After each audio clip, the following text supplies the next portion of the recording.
Fala pessoal, sejam bem-vindos a mais um vídeo aqui no canal da Pythonando. E no vídeo de hoje nós finalmente vamos concluir o projeto da biblioteca. Pelo menos espero conseguir concluir nesse vídeo. Estou aqui depois de uns 3 meses, eu acredito, com o Ricardo novamente. Quiser dar um oi pro pessoal novamente, Ricardo? Faz tempo que eles não te veem por aí. Boa tarde aí, pessoal. Vamos aí junto de novo, a ver se a gente conclui o projeto aí, que tá ficando muito bom. Então Vamos lá, vamos lá Caio. então, galera. Eu já nem tô aqui mais de fato com o projeto da biblioteca, eu acabei formatando minha máquina e não estou com o projeto aqui na minha máquina. Então eu vou fazer junto com vocês o processo da gente pegar esse projeto lá do GitHub, que o Ricardo deixou aqui pra gente, então tá lá no link do GitHub dele. Eu vou deixar aqui na descrição desse vídeo, porque se vocês tiverem com algum problema aí, o projeto de vocês acabou saindo um pouco do esperado e vocês não estão conseguindo resolver sozinhos, volta aqui, faz um clone igual eu vou fazer nessa aula e a gente conclui esse projeto juntos, ok? A partir desse repositório do Ricardo, que o Ricardo já deixou aqui perfeitinho pra gente simplesmente fazer o clone e dar continuidade no projeto. Então, a primeira coisa que a gente precisa fazer é acessar esse link aqui, ou seja, o perfil do Ô, Caio, Ricardo. Olá! compartilhar a tela. Ai, não tô compartilhando. Ah, não tô compartilhando com você. Ah, tá. É, Beleza. Deixa eu compartilhar aqui com você. Beleza. Foi? tá vindo. Tranquilo. Ok, Aí, ok. beleza. Beleza. Então aqui eu já estou no perfil do Ricardo, Ricardo SD Souza, vou deixar na descrição, vou clicar aqui em Code e vou copiar esse link HTTP aqui, certo? Vou abrir meu terminal, que no caso é o meu terminal do Ubuntu, mas se vocês estão utilizando qualquer outro, não tem problema algum, certo? Vou acessar aqui CD Python Projects, que é onde eu coloco os meus projetos, e vou dar um git clone e vou colar o link que eu copiei. Pressionei Enter.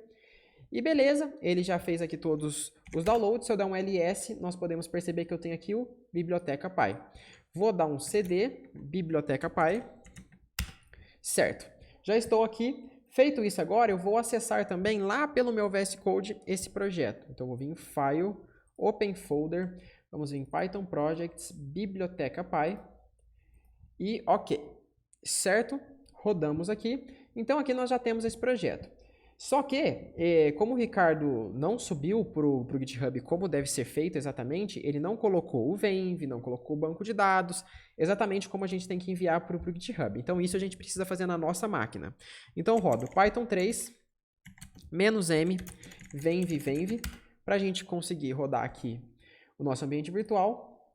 Vou fechar aqui, vou dar um source, venv. Na verdade, vou até excluir aqui rapidinho, um minuto que eu fiz uma coisinha errada. Mas não se preocupem com isso. Vou rodar o comando de novo. Beleza, vou dar um yes aqui. E vou dar um source venv /bin/activate. Ativei meu ambiente virtual.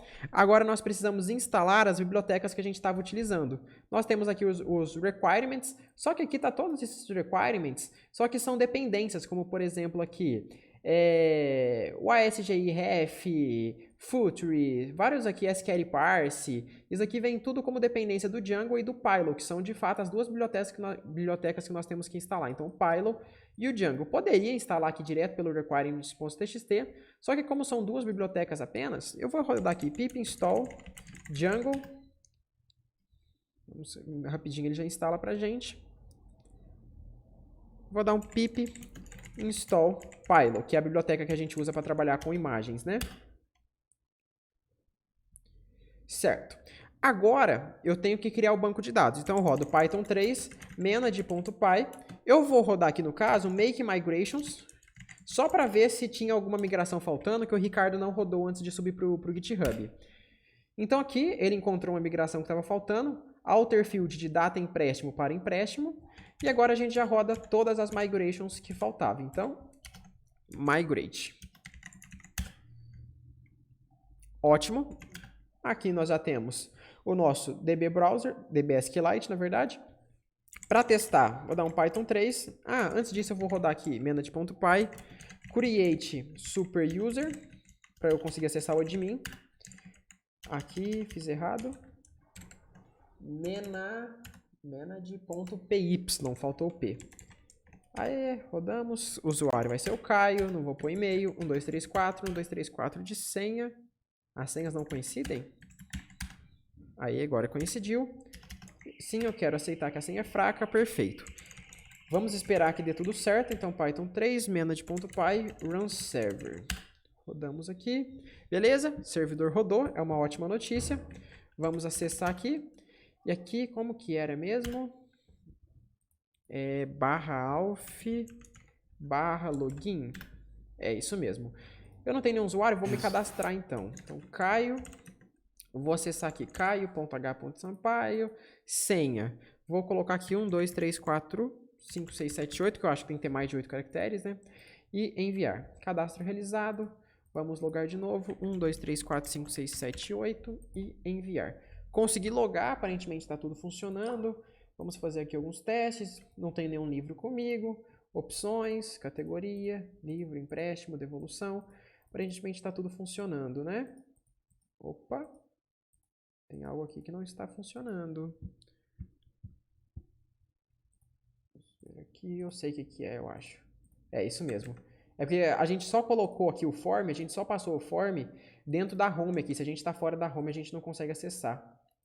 Temos aqui... isso aqui fica um ponto de correção. Mas é basicamente a mesma coisa que a gente já fez aqui na home. A gente tem que pegar o form e passar também nas outras páginas. Então aqui tem categoria, livro, empréstimos, devolução. Categoria a gente vai cadastrar aqui Python. Livros sobre Python. Enviar, cadastrou com sucesso.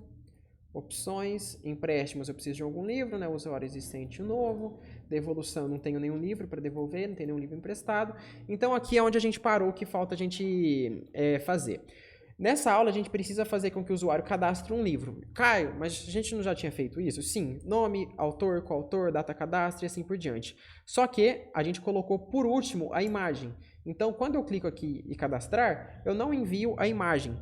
Por quê? Porque eu não programei essa funcionalidade. Vamos fazer ela aqui juntos? Então eu vou acessar aqui livro, vou acessar views e aqui nós vamos ter... Deixa eu ver onde que ele chama aqui.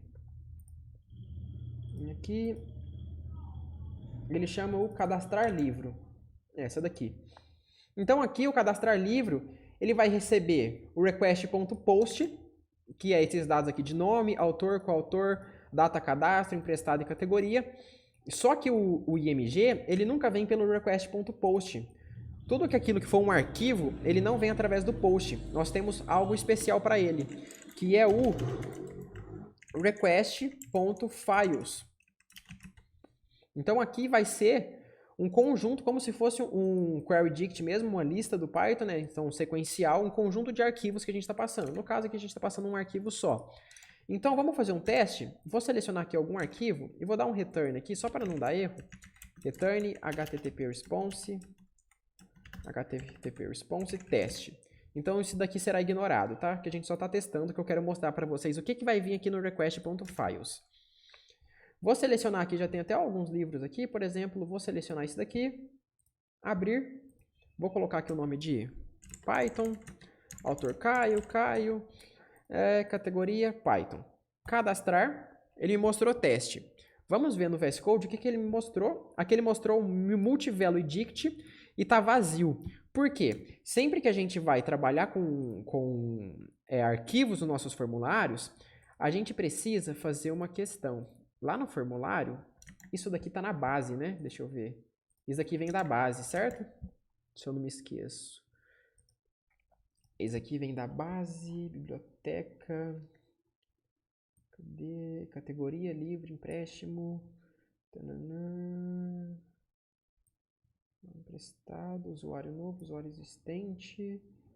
Aqui, esse form aqui.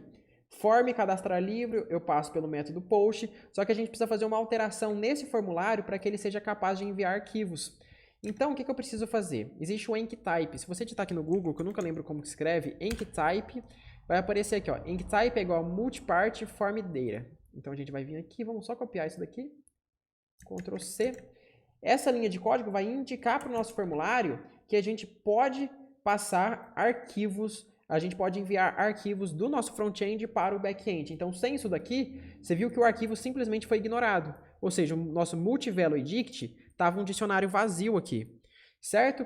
Então, agora sim, quando eu for lá no meu navegador, se eu olhar aqui, pressionar um F5, nós temos o enctype multipart / form data, ou seja, nós podemos passar arquivos. Então, vou voltar aqui, opções, categoria já temos, vamos vir aqui, escolher um livro, pegar esse daqui, nome, Python, autor Caio, vamos selecionar a categoria Python, cadastrar.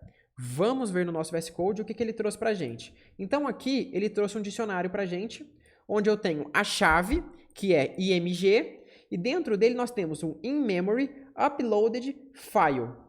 Ou seja, nós temos o nosso arquivo em memória, certo? Então, nós podemos pegar isso daqui como se fosse um request.post. Nós poderíamos fazer assim, por exemplo, ó, imagem vai ser igual, porque aqui eu poderia passar vários arquivos. Então, esse dicionário aqui teria a chave imagem, a chave vídeo e assim por diante. Então, eu faço o request, que é o meu objeto de requisição, .files.get, ou seja, eu quero pegar alguém, que no caso é o imagem. Então, agora sim a gente dá um print em imagem, certo? Vamos rodar aqui, pressionar um F5 de novo, continuar. E agora ele mostrou L2.jpg. Se eu der um print aqui em type, para saber qual que é o tipo desse dado, olha só. Vamos pressionar aqui, um F5, continuar. Nós temos lá um django.core.files.uploadedFile.inMemory uploaded file. Isso daqui nós podemos utilizar atributos como .file, .size, na verdade.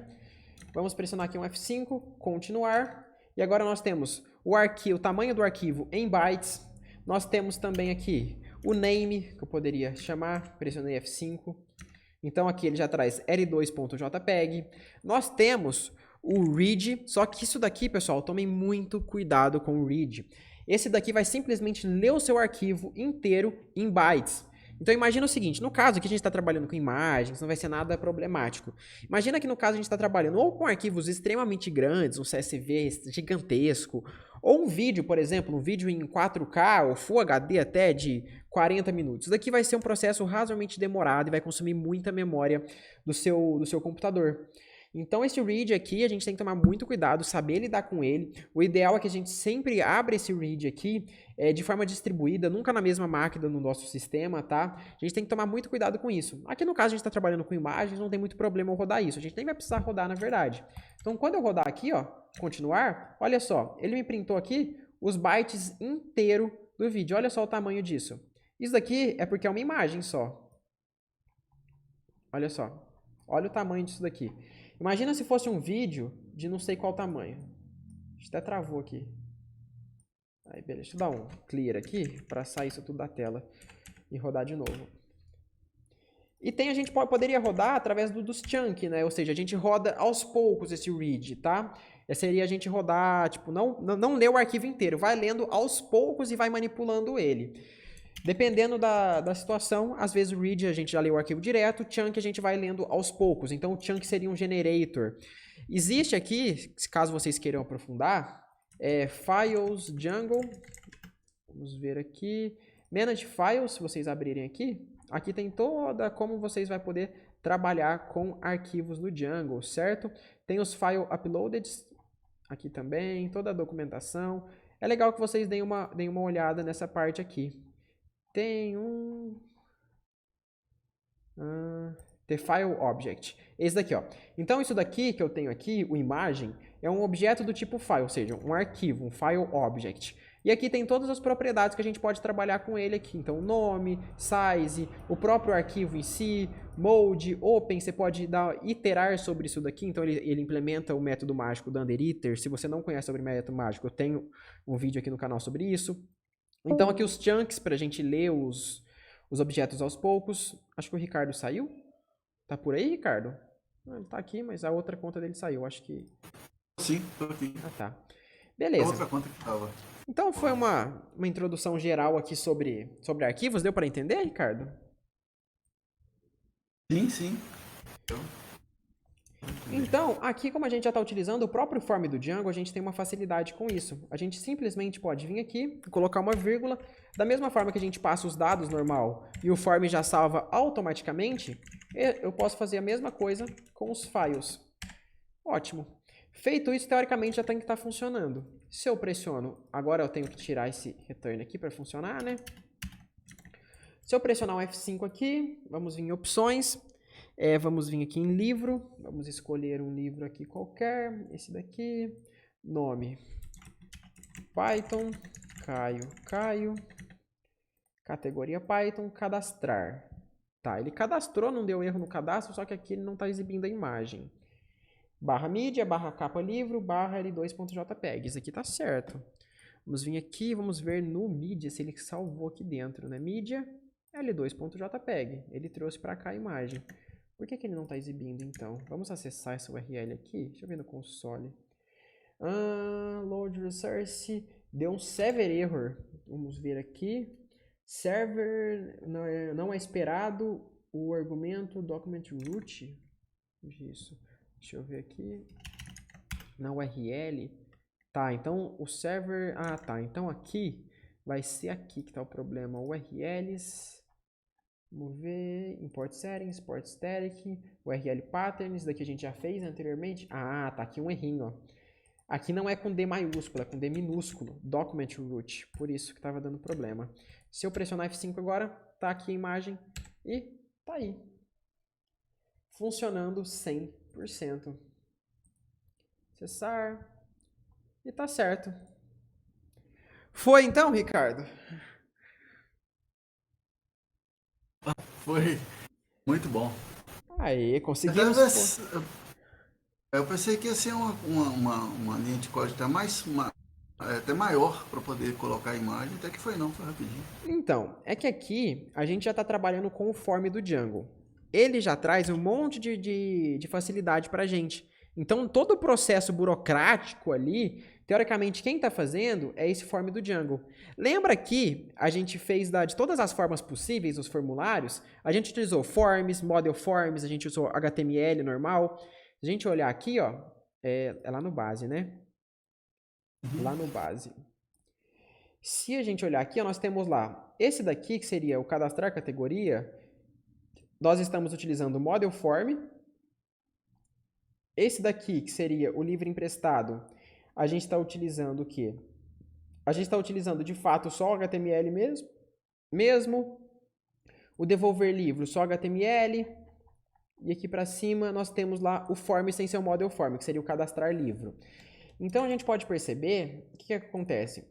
A gente deu a sorte de justo o livro aqui que a gente fez com o formulário e não com o HTML, ser o que vai requerer a imagem. Porque se a gente estivesse utilizando o próprio HTML, a gente ia ter que pegar o arquivo, ler o arquivo, salvar o caminho do banco de dados, salvar aqui no barra mídia. Então, daria um pouco mais de trabalho mesmo. Então, quem está fazendo todo esse trabalho bruto para a gente, que seria um trabalho razoavelmente maior, é o cadastro livro, que é o próprio Django já está fazendo para a gente, porque a gente optou por utilizar o form do Django. Então, o Django traz essa facilidade para a gente. Aqui, a gente fez de uma forma bem simplória, tá? A gente teria várias formas de se trabalhar aqui com imagem, só que eu acho que já foge do propósito desse projeto, que é ser um projeto mais simples. Mas existem diversas formas que a gente poderia manipular esse arquivo aqui, trabalhar com o processo de imagens, para tornar ele um pouco mais seguro. Então, aqui, o que a gente está fazendo? A gente está enviando imagens PNG, JPG.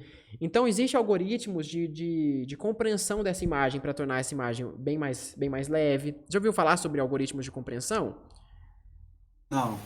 Existem alguns algoritmos de compreensão de imagem. Por exemplo, deixa eu tentar dar um exemplo aqui de como que funcionaria um algoritmo bem simples, né? Imagina que você tem lá os bytes da imagem, os valores da imagem em RGB, né? Então tá lá 112, 14, 12, 12, 12, 12, 15, 25, 26, 26, 26, 78... Então, isso daqui, cada uma dessas posições na lista, que eu nem vou colocar vírgula aqui, seria os bytes dessa imagem. Ou seja, a gente está ocupando aqui várias posições nessa lista. Ou seja, a gente está ocupando mais memória de fato, ou seja, isso daqui vai ser mais lento para processar. Um exemplo de algoritmo de compactação que a gente poderia fazer aqui para comprimir essa imagem sem perder os dados dela, que a gente poderia fazer. Você concorda que se eu tirar qualquer dado aqui, se eu tirar o 14, não é a mesma imagem? Ou seja, eu perdi informação? Então, o que a gente poderia fazer aqui? Eu tenho 12, tenho 14. Em vez de eu salvar 12, 12, 12, 12, eu não poderia salvar 4, 12? 25, 3, 26 e 78. Você entendeu o que eu fiz aqui? Entendi. Então, todos os bytes aqui repetidos, os valores repetidos, eu não repito eles. Eu coloco a quantidade de vezes que eles se repetem e o valor dele. Depois aqui o 26, o 3 e o 26. Depois 78. Então, aqui a gente teve 1, 2, 3, 4, 5, 6, 7, 8 posições. 1, 2, 3, 4, 5, 6, 7, 8, 9, 10, 11 posições. Isso aqui, cara, um exemplo ridículo de pequeno. Você viu aquela imagem, a quantidade de bytes que teve, numa imagem grande isso daqui, a quantidade de vezes que isso daqui vai mudar é drástico. Certo? Seria um desse tipo de algoritmo. E você faria essa compressão antes de guardar, antes de salvar a imagem ou salvando a imagem? Antes de salvar a imagem. Na verdade, você pode fazer de várias formas, né? Vai depender ali de como que é a sua regra de negócio. Por exemplo, se eu sei que as imagens ali, o tipo de arquivo, que eu não estou lidando com vídeo, nem arquivos muito pesados, porque esses algoritmos de compreensão têm uma complexidade algorítmica razoavelmente alta. Então, se vir um arquivo muito grande, ele vai demorar para responder. Então, demoraria para o usuário sair dessa tela. Ele ficaria lá com o formulário carregando. Se é um arquivo pequeno, ele não vai demorar tanto. Então, você tem várias formas de você trabalhar com isso, esse algoritmo de compreensão.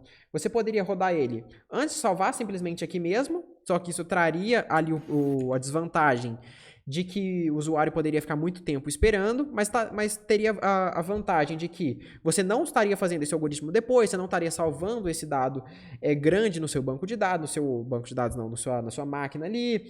Isso, querendo ou não, a gente não vai salvar na própria máquina, né? A gente salvaria no Google Cloud Storage, no S3 da AWS, e quanto mais arquivos você põe, mais você paga, então, para essas plataformas. Quanto maior o arquivo que você salva ali, mais você tem que pagar. Então, você não teria essa desvantagem financeira, mas você teria essa desvantagem do usuário ficar mais tempo. Seria que ver o que é melhor para você. Mas você fala, eu quero que o usuário tenha a melhor experiência possível, de forma nenhuma, eu quero que ele fique muito tempo esperando naquela tela, e para isso eu estou disposto a pagar um pouco a mais ali na S3 da Amazon, ou no Google Cloud Storage, alguma ferramenta de você salvar esse tipo de arquivo. Fala, eu estou disposto a pagar um pouco mais, então você pode salvar e rodar em paralelo, e depois por exemplo, toda segunda-feira eu passo um algoritmo desse, pegando todos os arquivos que estão maiores do que tal, e comprimindo todos os arquivos que eu não passei esse algoritmo, eu passo todo dia, às 9 horas da manhã, alguma coisa do tipo. Ou você pode... Você que está na Python Full, Ricardo, você já chegou a ver o módulo de Celery que a gente tem? Ainda não, eu estou terminando o banco de dados. Tá.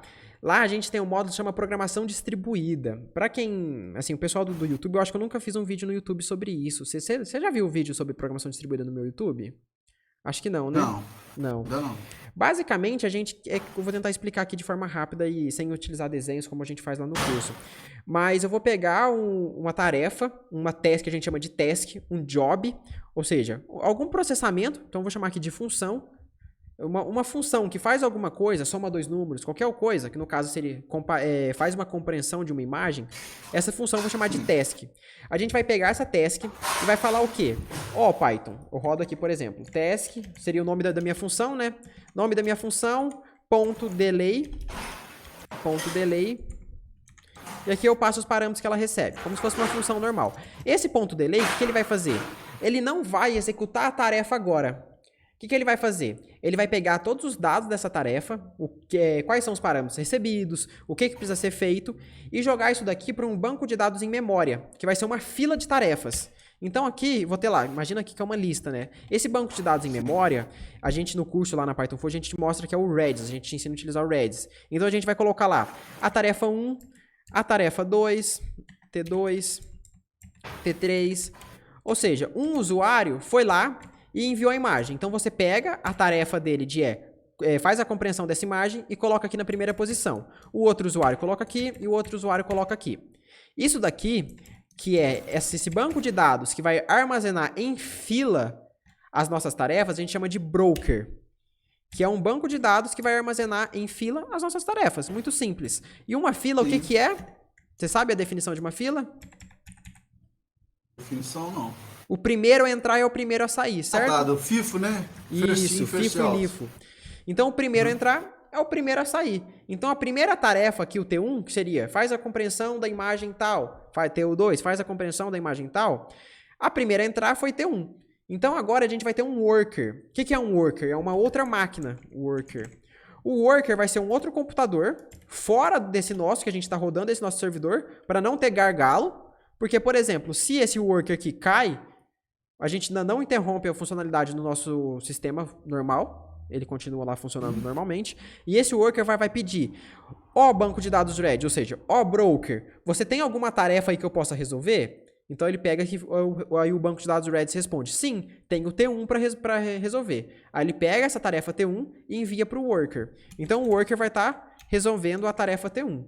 Quando o worker, então ele saiu daqui e veio para cá. Aí o worker processou, acabou. O worker falou, ó, banco de dados Reds, acabei aqui, tem mais alguma outra tarefa? Ele falou, ó, tem o T2 aqui para você resolver. Então ele vai fazendo isso até acabar. E o legal da programação distribuída é que a gente não precisa ter só um worker, a gente pode ter vários. Então esses dois workers aqui seriam duas máquinas diferentes pedindo tarefas para uma mesma lista. Então isso aqui ficaria mais rápido.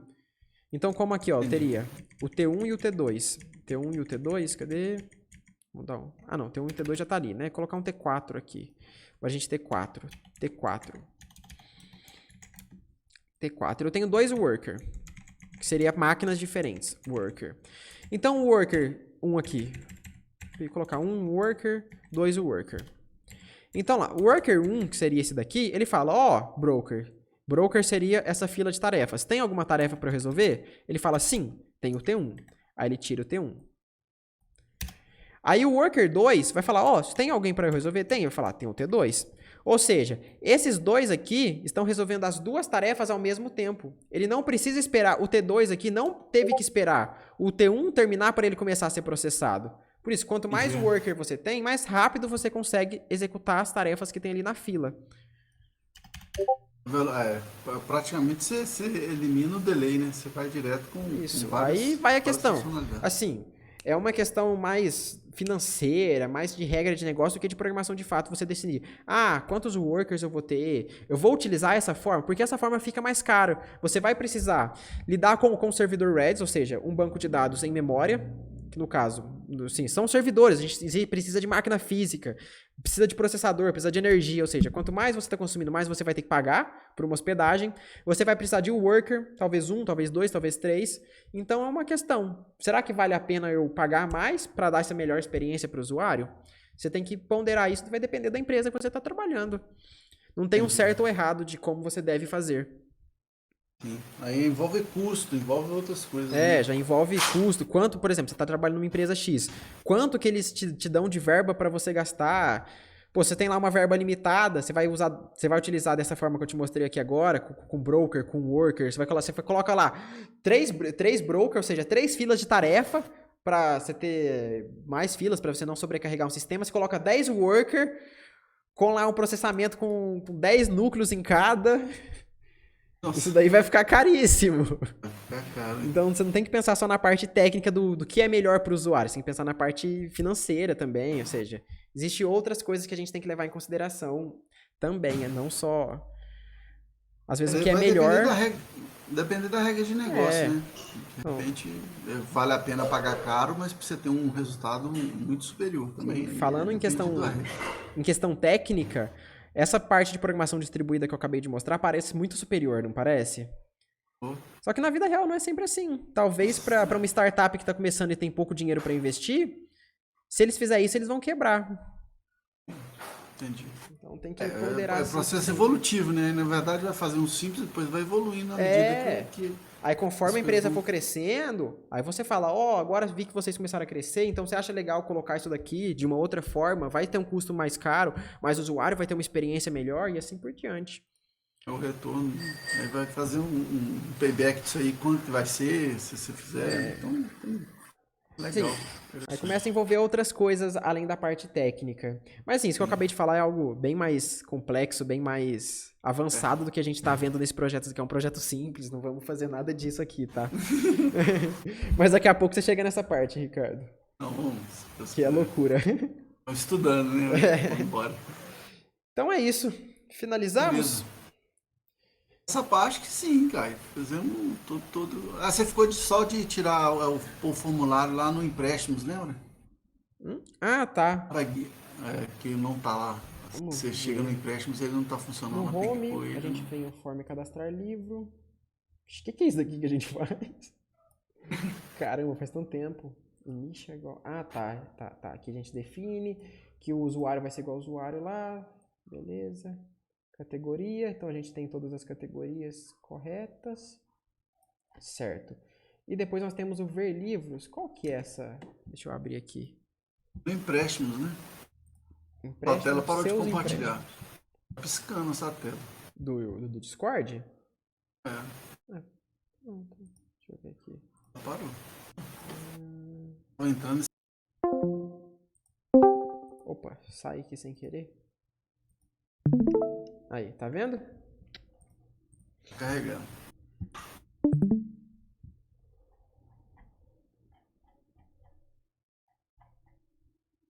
Aí voltou. Beleza. Tá, então essa daqui é a nossa view dos seus empréstimos, né? Isso. Então, a gente tem que pegar Aí isso tem. daqui. Os formulários tem que estar visíveis nela também. Ou não precisa, talvez. Acho que é bom colocar assim. Bom, É aqui, né?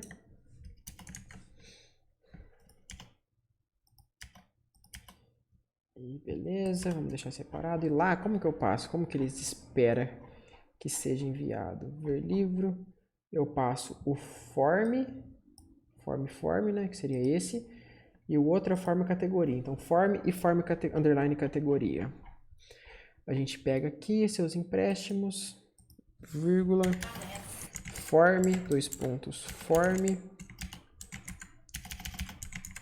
vírgula, form, underline, categoria, dois pontos, form, underline, categoria. Certinho. Acho que só isso resolve, né? Aqui. Opa. Opções, devolução, empréstimo, livro e categoria. Tá lá. Tá na mão. Coisa rápida e simples. Então é isso, Ricardo? Alô? isso aí, cara. Acho que ficou bom. Beleza. Oi? Falta alguma coisa Aqui. ainda? Você acha que a gente fica legal fazer ou a gente já encerra Não, o acho que projeto? a gente fez. Não, acho que a gente fez. Faltou agora, se for possível, a gente fazer o deploy. Lembra que a gente ficou de ver se a gente fazia um deploy, mas pode ser para outra aula. Não Vamos. tem Já problema deu não. bastante tempo. Deploy vai umas 2 horas, dependendo. Tá, a gente faz um deploy gratuito, né, ali no Heroku, alguma plataforma assim. Tem Isso. o Google Cloud, tem 3 meses grátis ali também. Vou pensar onde, se você tiver alguma A ideia gente aí. faz só Tem para testar, né? a DigitalOcean também. A AWS, eu acho que tem ali um tempo gratuito também.